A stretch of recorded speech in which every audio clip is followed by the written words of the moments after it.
পড়াশোনার লেগে আমি সব করতে রাজি আছি। ঢালিউড অভিনেতা ও শিল্পী সমিতির সাধারণ সম্পাদক মনোয়ার হোসেন ডিপজল স্কুল ড্রেস পরে ক্লাস করছেন। সম্প্রতি সোশ্যাল মিডিয়ায় ভাইরাল হওয়া এমন একটি ভিডিও নিয়ে অবাক হয়েছেন নেটিজেনরা।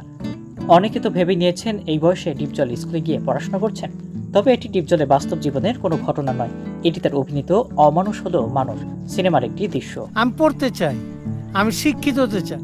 বৃহস্পতিবার 4 জুলাই ডিপজলের ফেসবুক পেজ থেকে সিনেমাটির একটি ভিডিও প্রকাশ করা হয়। ভিডিওটির ক্যাপশনে দেখে আমি শিক্ষিত হতে চাই। এতে দেখা যায় একটি স্কুলের ক্লাসরুমে শিশুদেরকে পড়াচ্ছেন শিক্ষিকা।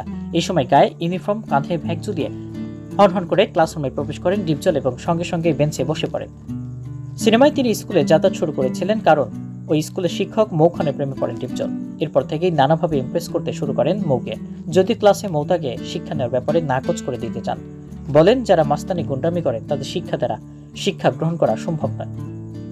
এই সিনেমায় ডিপজল থাকেন একজন ভয়ঙ্কর সন্ত্রাসী। সেই সন্ত্রাসবাদ থেকেই প্রেমে পড়ে যান ডিপজল। এরপর তার মধ্যে পরিবর্তন শুরু হয়।